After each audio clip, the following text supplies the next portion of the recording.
how strange is it for you to have your father's work going on like this now all of a sudden? I mean, it's very strange. It is wild and wonderful, and something that I never ever imagined 35 years ago when he died, just before the original Blade Runner film was coming out, and it was a total failure in the theaters. Yeah. Critics hated it. It lost money. I was in grief mode because my dad was dead, and I went and saw the film in the theater with my mom, and they dedicated it to his memory. And this is at the time where there were curtains, and the three of us in the theater, because nobody was going to see it, they brought the dedication up and closed the curtains before we even got to the dedication. And we walked out, and I just started crying, and I said to my mom, I said, nobody will ever make another film based on my dad's work, and he really died in relative obscurity, which people do not believe when I tell them that. 35 years ago, most of his books were not in print. The tie-in for Blade Runner was in print, but that was it. So it is astounding and a huge privilege, and it makes me so happy, because I never imagined 35 years later, people would be reading his books and thinking about the things that he thought about. That is why. Why do you think it has this resurgence, though? Because it's movies and TV shows, awareness. I don't know. I think maybe the way people see the world is changing a little bit, because what seemed like in his time, his paranoid thoughts or paranoid stories are kind of our reality now. Yeah. So we've caught up to, in a weird way. I mean, that suddenly our world is feeling more and more like a Philip K. Dick novel. I don't know how you deny it. It really does. So I think that's part of it. I mean, I also think that, there are some really great and fun stories and great movies that have been made based on his works, and that helps everything. It's sort of the film culture and creatives, inspire, more people to read the books, and the books inspire, so there's a nice synergy there. But I don't know, I never would have expected Blade Runner we'd see a sequel, and it sounds like it's fabulous. I haven't seen it, but it's getting great reviews, and I can't wait. And so, have you seen it? It's amazing. I haven't seen it yet. It's just getting great reviews. I agree. So doing anthologies is very different from tackling a television show, like or doing a movie. Like, how do you go about picking out stories and trying to decide what would be good for that anthology? Well, we started with this notion of, let's do an anthology. We started with the notion of, let's ask writers we really admire, whose work we really like. And so some of those writers, certainly, they were attracted by Philip K. Dick. And some of those writers had a favorite story that they always wanted to do. But some of them did not. They were familiar with the writing, but familiar with what had been on the big screen.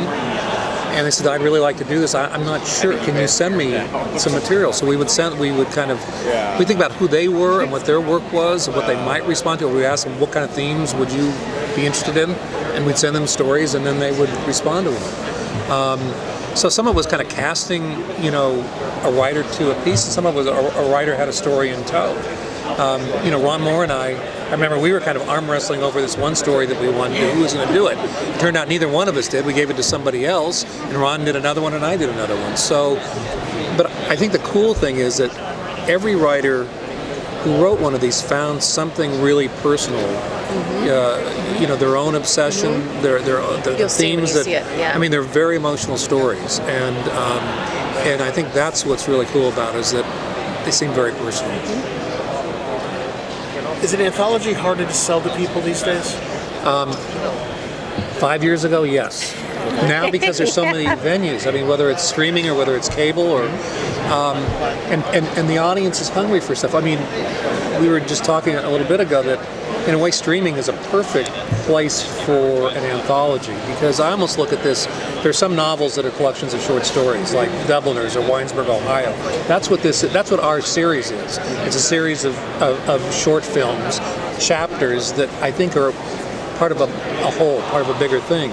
So in a way, the fact that it goes up online, and as the audience you can say, I'm going to watch this one, I'm going to watch them all, or I'm going to do the first one and then I'm going to go to the third, it's kind of cool in a way. It's almost, if we do our job right, it's like reading a book. You know, It's easier, yeah. It used to be really hard. I mean, it's always just a dirty word. And then they did a Masters of Sci-Fi at one point. I think it was Showtime or Right. something that did that. I remember they approached us. I wanted to use some PKD stories. And I said, thank you so much. I really appreciate the interest, but I'm just really interested in doing an all PKD anthology. And it was like, okay, Good luck if you with think that. you're going to be able to do that. I mean, it was just, this is 7 years ago, because it was hard enough to get them made, but let alone have one author. And now we have it. I mean, the golden age of television is now giving us opportunities that we never had. I mean, it took us a while to get it off the ground, you know, to develop it and find the right partners, you know, streaming services, networks, whatever. But I think that there are more opportunities today. The audience, you know, is hungry for new stuff, and you know, maybe the time is right for an anthology series. One of the things I've always found with Dick's work is that even though there's things with technology, or you know, they're androids, or you know, alternate universes, there's always that core about humanity and trying to find this real deep humanity soul, even in you know, the darkest places. Like, is there a theme to Electric Dreams, like through this? Is there like a through line to the anthology besides his work? It's all those great themes, right? What you just said, which is that through line is always, it's about the people. It's not about the technology. It's not about the sci-fi. It's about how people react to that, how they're affected, and it is about what keeps us human. That's the constant question that we keep going back to, and that is, I think, what unifies all of this work. That and these shifting realities and this question of what is real. And in the storytelling, a twist at the end. You know, look, the original Blade Runner, I remember when I saw it, my jaw dropped. And yeah, you respond to these things flying around and the world that's created. But you know what I remember most about Blade Runner? The scene at the end with Rutger Hauer when he just wants to live. I cry every time I see it still. It's ridiculous. I actually have a question, because we're referencing Blade Runner and other sci-fi things.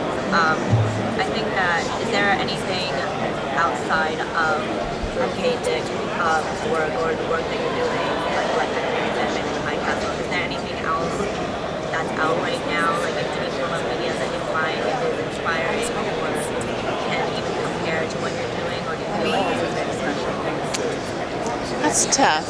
I don't have time to watch anything else. I'm so with 2 shows and twins and labor, you know. You love everything. Yeah. I mean, honestly, I couldn't really tell you. I'm not. I get to sample because luckily I keep working, and also I have to because I have 2 younger children. So, but I say that I sample through my children's eyes. I go to a lot of movie theaters and wear 3D glasses, and I sample through my wife's eyes. So, you know, look, exactly, you know, I watch Game of Thrones and I go, oh my God, you know, how do they do this? You know, there are a lot of shows that I watch, you know, and they could run the gamut from genre shows to comedies to whatever. But it's interesting. There's so many, like I said, so many opportunities to bring work to the public that there's good television, there's bad television, but when it's good, it's really good. There's an opportunity. I mean, when I was growing up, I started out in the film business and kind of, you know, starting television work. And when I was growing up, you know, I grew up watching movies that were made in the 70s. Those movies would never be made today. They would be made on cable television and streaming services, you know. So you learn from everything you watch and see, you know, and it's interesting. Michael, you know, I think I actually interviewed you many years ago for the Wonder Years. You did the Wonder Years, right? And I'm just curious, when you look at the arc of television itself, is it, for someone who's been doing this for so long, is it mind-blowing at all to see it go from a quality show? What was that? Now I feel old. So do I. I interviewed you for it, so. Well, you know, it's television's really grown up. I mean, look, I started in features and kind of stumbled into TV, and Wonder Years was my first show. Yeah. And at the time on ABC, it was Wonder Years and 30-something. Those 2 shows meant something to the executives there. But look, you know, television's gotten more grandiose. The audience expects more. You know, in some ways, I think I like to say it started with Michael Mann, you know, when they're doing Miami Vice, all of a sudden there are people running around blowing things up. I mean, the storytelling's gotten more complex over the last 25, 30 years. and there's just an opportunity to do different kinds of things. I also harken back on this show.